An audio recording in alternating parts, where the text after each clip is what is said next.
looking in the mirror like $1,000,000. Met her at the club, that ass is double star. She pulled her to the side, now I'm in the guts. I ain't in it for the love, I just want a nut. Yeah. Said she's spinning every song, she loved every track. So I hit it from the back, hit it from the back. Yeah, I'm getting to the bag, getting to the bag. Putting half in the bank, half to the fam. And ain't no one to think I'm independent, man. See them stretching out the hands like a rubber band. Get straight from the source, fuck a middleman. I'll be putting in the work to elevate the brand. It's Laddie Stone grown to the death of me. LSG, bitch, reppin' on the T. I've been running this shit since 1993, even since a kid. I'm not prepared. I'm not even. Welcome back, ladies and gentlemen, to the Last Samurai podcast, the only podcast on the internet sponsored by Yo Mama, where no bras are needed. Sitting across from me today is the strong, the beautiful, the artistic Alexa Colangelo. Hello, everyone. Did I say it right that time? Yes. Yes. Success. How you doing today, Alexa? Pretty good. No work today. No work. That's always a good thing. Yeah, took some PTO. Nice. You know what? Thank you so much for making your way out here. Actually, you'll stop by to the studio and say what's up. Yes. Let the people know where we first initially met. The gym. The gym. Used to be my second home. Now I'm, kind of there, kind of not. Why is that? Well, for a while, backstory, I'm from Chicago. Oh, we got a Chirac girl in the building. So I moved here about 2 years ago, and the only thing I knew was the gym. Mm-hmm. So I spent a lot of time there. That's where I met most of my friends, and that started my very short-lived bodybuilding hobby. Mm-hmm. I competed a little bit, and it kind of burned me out, so that's why I'm not at the gym as much. I'm still there pretty consistently, but... Yeah, I always see you there still. Yeah, I'm not, beating myself to death in the gym as much. Mm-hmm. Speaking of bodybuilding, me and all my friends know you for your bodybuilding. Yes, yeah. We all do. That was how I started talking to you. I was like, hey, I know we don't know each other, but me and my friend were actually talking about you on my podcast. Yes, I watched that one. Yes. Did you? Well, I'm really glad you got to check it out. But yeah, we're like, yeah, she's the bodybuilder girl that has the heels and looks in the mirror, and I was like, yes. Her one Me day, and my ego. One day I'm gonna get her on the podcast, and look, here I am. Here she is. But another thing that is really cool about you, you said you started doing acrylic based painting. Yes. So I'm really big on the Edm scene, that music genre. Nice. And I started painting custom pieces based on the artist or DJ, whatever you want to call them. Mm-hmm. And I would just post them, and people were like, oh, I want that, or can you paint this? So I've just started as a little side business. Like, some of them I sell, some of them are gifts, some of them I just I fell in love while painting the piece, that when someone's like, okay, how much do I owe you? And I'm like, this is for you, because I enjoyed painting it. Wow. Yeah, that's incredible. I don't know anybody that does that. No. How do you just put all your hard work and effort into something and just give it away for free? You gotta be some I think it's the passion for me, because, money is a lot, but it's not everything. Mm-hmm. And just knowing my art might be on someone's wall for, as their home decor, that's what fuels me to keep doing it. Well, I hope to have your art somewhere on these walls. I got you. Eventually. Picking up a vibe. Yes. So you said this is a passion. When did this passion come about? I started painting a long time ago in art class in high school. Okay. And I've always been, pretty creative, and I liked painting, but... was it just that medium, the acrylic, or is it everything? Yeah, I pretty much stick with acrylic. I'm not really good with, pencil work or oil base. It's just something that came very natural to me. I can't do straight line work. I'm more of a very messy, aggressive painter. You can tell I'm throwing it. I use my hands a lot. I don't really use brushes. Really? Yeah. No, I didn't know that. That's really cool. Yeah, so I'll use the brushes to kind of outline what I'm doing, but then I'll go in with my hands and just smooth the paint out. Oh, okay. Yeah. So there's really a piece of you in the painting. Yes, that's cool. I have a whole tarp I put on the ground. I don't use an easel or anything, and I lay the canvas down, and I just will sit in the middle of my living room, hoping I don't get paint on the floors, and just go to town. Nice. That sounds like a good time. Yes. I can only imagine. Though that I got into some artsy stuff back in the day, but there's just so much discipline involved. Yes. So much. Can you explain kind of the discipline that you have to go through just to kind of go from one project to the next, and kind of how do you do that transition, not only from that but also how you do bodybuilding and acrylic base painting together? Yeah, so I go through phases of having the creative flow. Like there's days where I could go through and just paint like 5 different canvases, like ideas are pouring into me, or I can go months at a time where I don't even pick up the paintbrush because Really? it doesn't come to me. And if I don't have an idea I love, I just can't paint it, or I'll look at it and I'll pick it apart and then eventually just paint over it. No, don't do that. Yeah, I mean, there's been so many of my friends who are like, oh my gosh, that's so cool. And then 2 days later, it's like, I just painted over it black. And I'm like, there's one thing I didn't like about it, but once it's complete, then I know it's like something I love. And I think that's another reason why I picked up painting more later on in life, because after, I stopped competing, I started gaining more friends as I moved here. And I've had more time to dedicate to painting, my social life, to my career. That competing shit does not allow you to have that many friends. No, it does not. My friends, you know what? It kept me in Texas, because when I moved here, I was pretty sad. I didn't have any friends or family. Nobody lived here. And it helped me branch out of my bubble of being alone. And I met people at the gym. I met people all across, people who were traveling for these shows, and people who looked out for me, coaches, people who gave me advice, and, people like you. It's just like, these are people that welcomed me and kept me here. And then I slowly started to make friends through them, because I was like, 26 years old, it shouldn't be this hard to make friends. But it's a little bit harder when you are somewhere where everyone kind of already has their groups. Isn't that crazy? It's weird. Isn't that crazy how that works? I noticed that too not too long ago. I came here to Texas back in 2013, and I was in college at the time. And college is basically like big high school. Yeah. So it's not so hard to make friends. No, in everyone college. wants friends. Yeah, exactly. But once I got out of it and I was in the real world, it was almost like you kind of had to like nudge yourself into a group, like, hey, what's going on over here, just guys? put yourself in someone's conversation, and they're like, yeah, who is this? What? You got to be the weirdo for a little bit. You got to CC yourself out of here. Like, exactly. No, that's a fact though. yeah. But so with the like I said, I met you in the gym, and I'm not gonna lie, when I first saw you, I was like, this girl's hardcore as fuck. Like she does not want to be fucked with. You got your headphones on, and like you just had this face of a warrior. Like, I mean business. Exactly. And so one day I asked you like a simple question. I was like, hey, is anybody using this? And you're like the nicest girl I've ever heard. I was like, whoa, that voice does not match her warrior like, wait face. a minute. What's going on here? The simulation is glitching. Exactly. So what really, you said it was the gym that kind of got you to stay here in Texas. Yeah. What kind of got you to, to start competing, it's his training, and what's the whole process in that? So, before bodybuilding, I lost over like 50 pounds. Wow. So I went on a pretty big weight loss journey, and I had friends from college that competed. One of my sorority sisters, she actually designs and makes the bikinis that the females wear on stage with the stones and everything. So when I started getting really into the gym, she was kind of like that person to push me, like, you should compete, you should compete.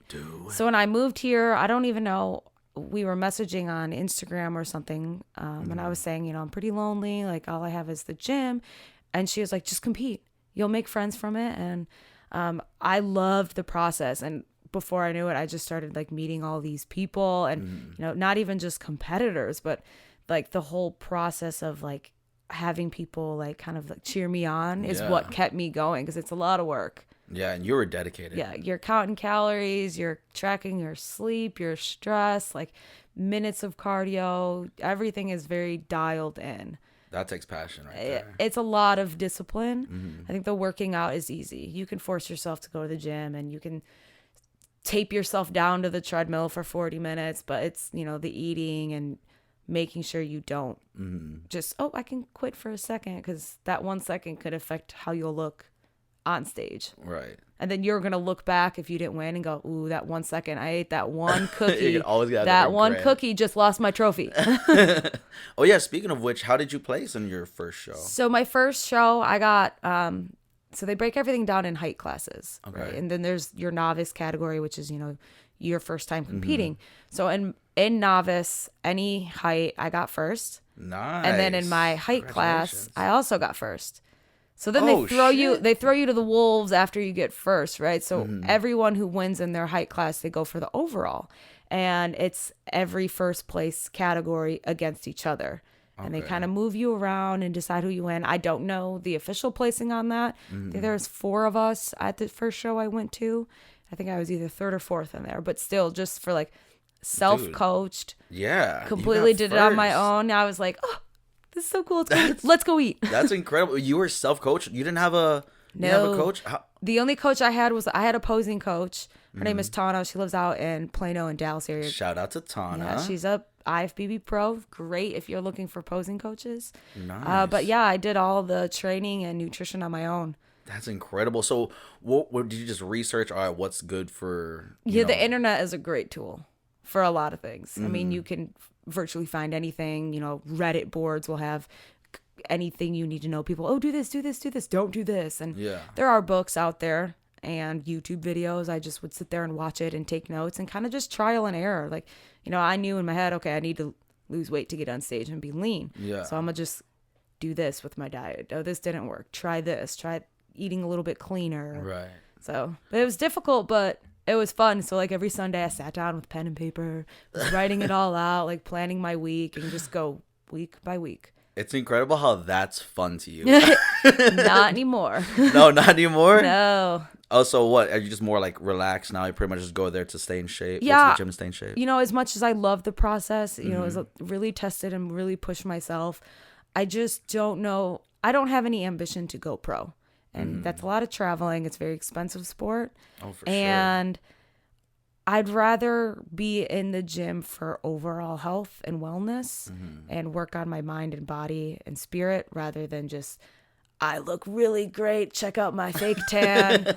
This bikini costs a fortune. But I love it. It's not to knock the sport. If, I could do it again, I could. But right now in this stage of my life, it was a one-time thing and maybe go back. Who knows? And that was your first and so far last show. Yeah. You haven't done another one since I did then? a second show a couple weeks after. I got second at it, but I was just kind of like, okay, I'm done.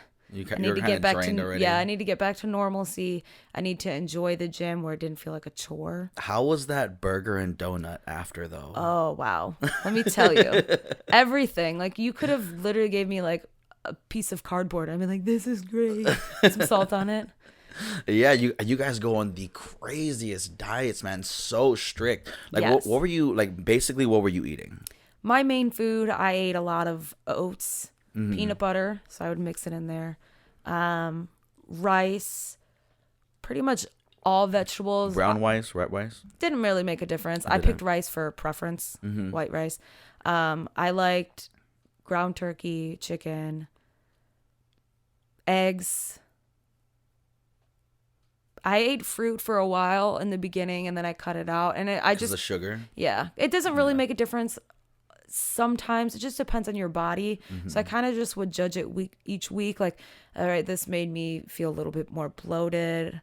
This did this. Like I said, trial and error with the diet because You're basically your own science project. Yes, and I am always one of those people. I don't consider foods bad.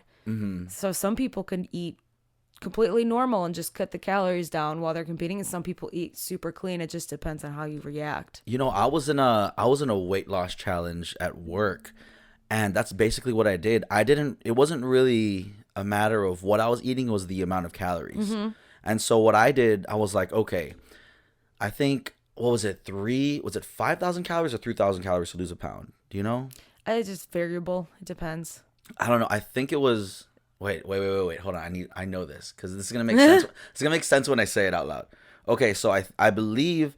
Yeah. Okay, so it's 3,000 calories to lose 1 pound, and I figure if I'm eating 2,000 calories a day, but I'm working out 2 to 3 times a day, burning 5,000 calories a day. It's all.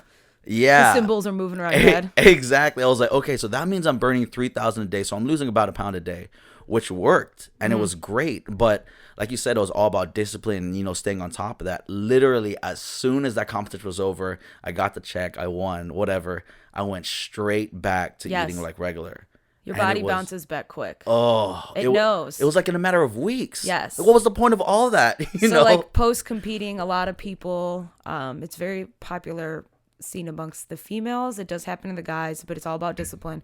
A lot of people will gain very rapidly after competing and then some, because they kind of are like, oh my God, I'm done. And like, you don't have anything, holding you to your like a diet. dog off the leash. Exactly. So I reversed out of it. I would just slowly add things back in. I still, ate whatever I wanted. You still look kept great. it clean. Yeah. There was a couple moments where I was kind of like, ooh, Well, I there's need to that pull the now. reins back a little bit on this diet. But I've always been a pretty consistent, healthy eater. I do it for my family, because what caused me to initially lose all my weight was we had a pretty bad cancer scare with my dad and my sister at the same time. So it kind of gave me this like reality At the flash. same time. Oh, Right. my It sounds God. like a Lifetime movie. Like, oh, dad and sister both get cancer. I'm so sorry to hear that. They're good. Oh, they fought through it and they They survived? fought through it. They're survivors. Damn, that's awesome. They Good for actually, them. this year was the official word from the doc. No more scans. Oh, I'm so happy Yeah. for So them. That's ever great. since then, I've just vowed to become a more healthy person. And Are they kind of following your footsteps? yeah. That's good. My dad doesn't give up his Budweiser though. Like there's no option. No, He's you like, can't. this is mine forever. I was like, you know what? You beat cancer. You can go ahead. Go ahead and drink your beer. That's awesome. That's really awesome to see that, people in your own family are being influenced by what you're doing. Yeah. You are a product of your environment, I like to say. Exactly. And you can change your environment if you're not liking where you are. Dude, I've been trying to change my damn family's environment for fucking decades, it feels like. And I'm like, just work out and eat better and you won't be so chubby all the time. Stop you won't it. be mad. Exactly. But no, they just refuse. I got an uncle who actually got a gym in his house and he started working out. But as soon as the winter comes, he's like, nope, it's too cold to be outside in the garage. I don't blame him. The cold lately, even here, hasn't even been like that cold. No, it's not from cold at Chicago, all. I can't complain. But I'm like, it's so much harder to do stuff in the winter. Oh yeah. Especially whenever I just finished a marathon. Dude, running outside sucks a big one. That sounds painful. I don't even run, It's period. the worst.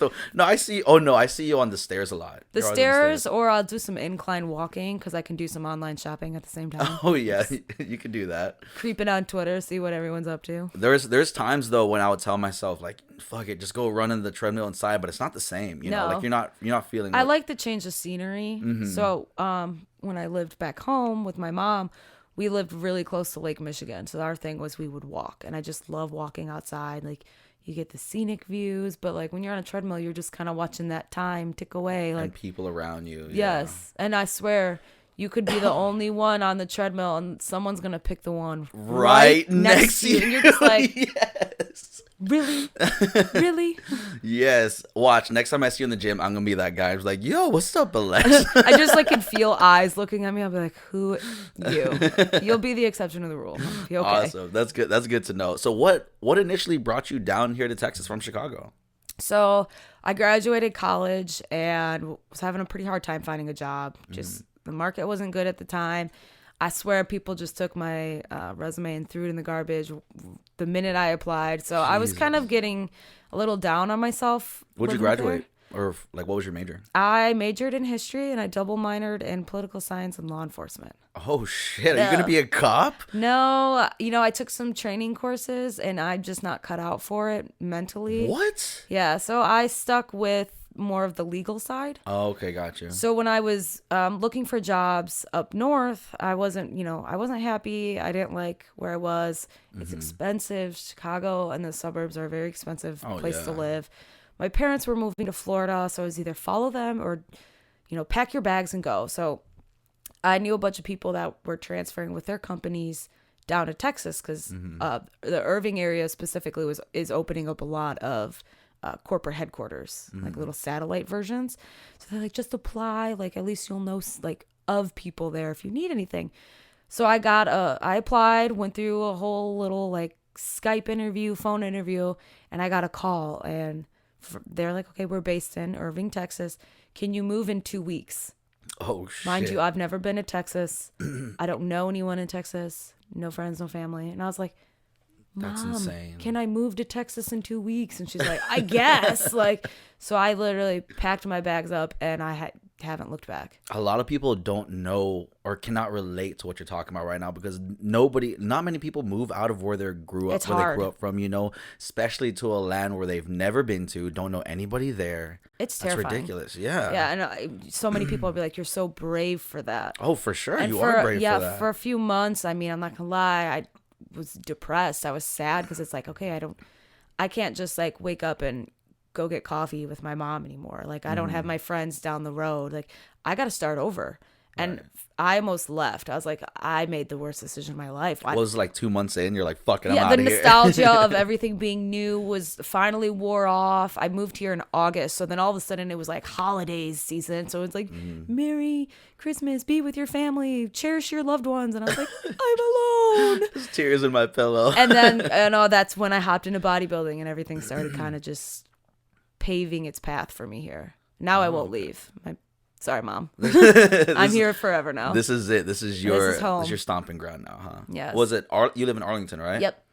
See how I love Arlington for what it is, and I love living there. That area is just so, it's always like something's happening. Yes. I love it, but I swear, my wife and I were trying to find a place to stay out there. Dude, that market out there is ridiculous. It's tough. We, the apartment I'm currently in, we started renting. I didn't even know where it was, what neighborhood, because I had to move. It was the only one that would accept me within 2 weeks. So I was like, okay, well, we got to go. I like the area because it's got everything I need right there. Yes. I don't know if it'll be permanent forever, but at least DFW, like, this is where I want to be because I actually work downtown Dallas and the commute's not too bad. Well, yeah, it's like 30 minutes for Yeah. you, right? Yeah. That's not bad at all. And if I'm really pressing the gas, we can get there in 25. That 5 minutes means everything. It really does. And if I want to hop on the little toll tag area, then we'll get there faster. I used to completely avoid all tolls because we never had the ticket or anything, or that little T. Yeah. And there was one point we got up to like $120 worth of tolls. And I was like, where the fuck did that come from? I swear it wasn't me. Someone took my car. Exactly. And so finally we got that little T in there. It's saving so much fucking Yeah. money. So much money. It's hopeful. But you're saying earlier that you're deep in the EDM scene. I am. I like it. I Tell me love it. about that, because I've went to one. Like I told you, I went to one. I've always wanted to go back to another one. Yes. Educate So me. I have been in the scene since probably like 2011, listening to the music. I didn't go to a lot of shows at the 8 beginning years deep. because I was broke college kid. I couldn't afford to go to raves. Like, come on. I just loved the music. And then after a while, once I started making money, I started going to shows and the big festivals back in the Chicago area. Mm-hmm. When I moved here, again, stopped going. And then one of my friends, she's a power lifter. I met her through the gym. Wait, is it that short girl with the buns that go like right here? No, she always has different colored hair. Oh, okay, no. Oh, Right now it's like bright pink. Wait a minute. Does she have that tall boyfriend that's super swole? No. Okay, never mind. Different person. Carry on. So she met her through the gym. She's like, why don't you come to a show with me? So I went to a show and I still was like, okay, maybe I'm just like too old to be going to raves now. Like, come on. And she's like, go to this festival too with me. old. And then ever since that one festival, it's just been balls to the wall. Like every weekend I go to them. I got one on Friday. You went on Friday this week? This Friday, yeah. Where at? It's at Stereo Live in Dallas. It's just, Okay. I don't really care for local shows because it's the same old stuff. I like going to festivals because you can travel, and the production for these artists is just amazing with the lights, the artwork, the lasers. I love the lasers. The lasers are They go off and I'm in there just like, oh my gosh. But there's different genres of EDM. So there's like what you can hear on the radio. A lot of people are more familiar with, more like upbeat, dancey kind of club music. Right. Like that Diplo guy. Yeah. Yeah, that's a lot of people know him. Yeah. I'm more of in the heavy bass dubstep, like the head banging. Hold your horses. And then I'm Let me also see into it. like the very experimental. There's a record label. It's called Wakan. That's where I align. It's a lot of like it's like a very wonky, weird like space music. Dude, have you ever watched I'm not making fun of you, I swear. Go ahead. The But- scene gets made fun of. Have you ever watched what's it called? Friends? You ever watch Friends? I With wasn't- Rachel, Ross, I wasn't Chandler? the biggest Friends fan. I feel like I'm the only like What? 90s kid who was like, The nah. only one, literally. You're the only I'm the 1%. one. No, but Ross, he was like, yeah, I make music, and he brought out his little keyboard, and it was like the funniest shit. Hold on, I need Pull to it let me up. play it for you real quick. Hold on. Oh, if my internet will work any faster, that'd be great. Story of my life. No, dude, coming out here, so everywhere around us they have fiber optics. We have to do everything with the dish. Oh, love It's that. ridiculous. Ross Geller music friends. Let's see. They're not gonna be able to hear this, but we are. So sorry, guys. No fun for you guys. No fun for y'all. But Here. that's link it. Oh yeah, I'll put the link in. They're like taking notes, like must watch video later. Hold on. Oh shit. Where is it?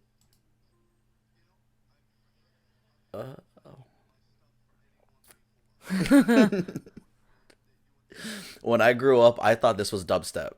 Let's see.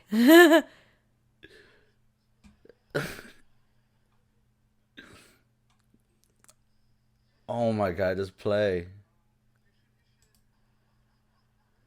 Wait for it.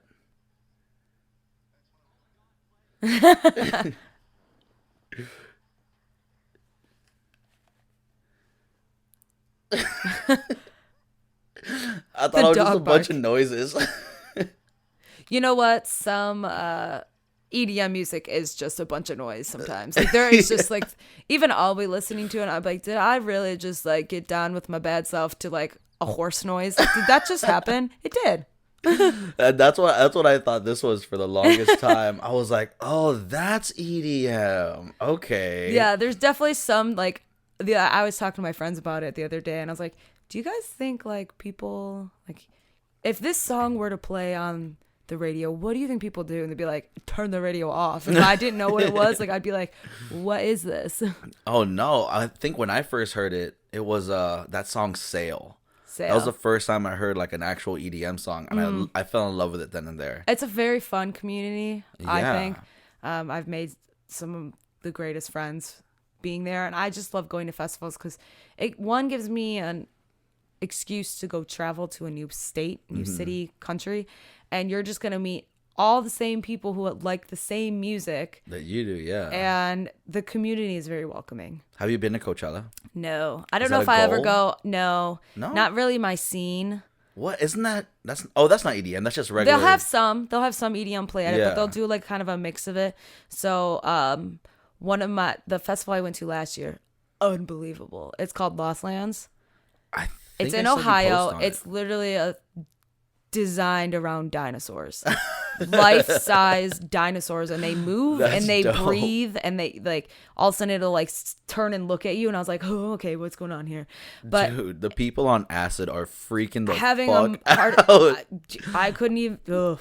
They were everywhere. Yeah. One of the dinosaurs had a wig, and I was like, I like it. He's got style. Huh? What's going on here? There you go. But that was an all like heavy bass scene. Mm-hmm. So, one of the biggest producers in dubstep. His name is Excision, and it's kind of Excision. yeah. I just have to check him out. Look He him up real quick. it's like his dream. He like loves dinosaurs, so he puts on this festival, and he handpicks all the artists that go to it, does the lineups, and it's a camping festival.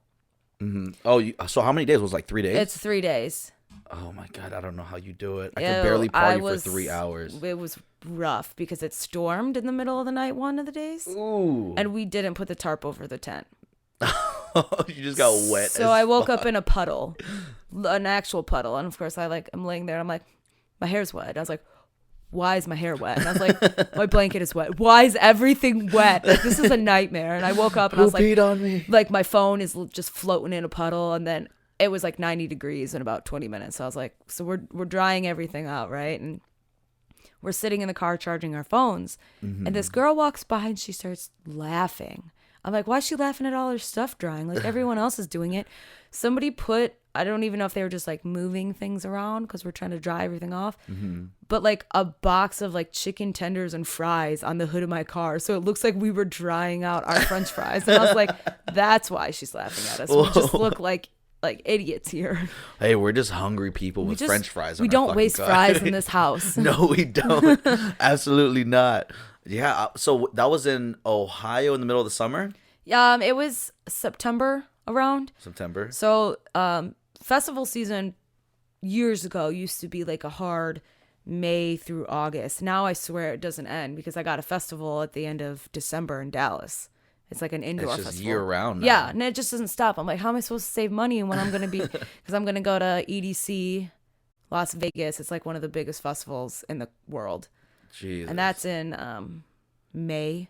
So I got that one, and lineups haven't even dropped yet. And I'm just spending money and have no idea who's even performing, but I love it. I mean, I don't see myself like ever stopping. I want to give it a try. I want to give it a try one weekend. It's a 3-day event. There's actually one coming up in Arlington at Globe Life Park. It's going to be a 2-day. I think it's in April, mid-April. Are you going to go to it? Yes. Let me know. I'm going to bring the wife out there and see what we can do I for 2 think days. they're dropping the full lineup in like the first or 2 weeks of January. That way you can like check out what artists are going to be there. Because this kind of festival, the one in Arlington, it's called Ubby Dubby. Weird name. Oh, yes. I've heard of it. It'll have a mix of all. I thought it was Ooby Dooby. You know, I thought so too. But then my mom said that back in the 90s, there was a show where they spoke like a gibberish language on like Nickelodeon or something. And it was called Ubby Dubby. Okay, maybe it's that. But, you know, even the DJs were like, Ooby Dooby, Ubby, I don't know, we're here. But that's definitely one to kind of like ease yourself into because it'll have like different types of EDM. Like the subgenres there. It won't just be all bass where you're like, what are these children doing? Why are they moshing around and shoving each other? Like they'll have like the house music where people are like shuffling and dancing to, and you kind of can see like the different creative aspects people bring to it. So like I picked up Poi Spinning. What's that? So Poi Spinning, I believe it's originated in New Zealand. Oh, was that thing I saw you doing this? Yes. So it's a poi ball and it sits on the end of kind of like a thicker string. Yeah. And the concept of it is to move the poi in different planes without having them cross. That's cool. It's very... It's going to be hard to fucking not intertwine them. Yes. I mean, they get tangled a lot and it's really cool because the ones I have, you can put like LED lights in it that have different like patterns. So when you're spinning it, the lights will change and you can watch the path of the ball. You know they're supposed to be on fire, right? It's a no for me because I think my red hair would just like engulf in flames. Considering I have hit myself on the head like 10 times. Jesus. Plus, easily a day practicing. Take it easy, man. Take it easy. Practice a little bit more. It's fun though. But so what, you don't shuffle? No, I have like 2 What? left feet.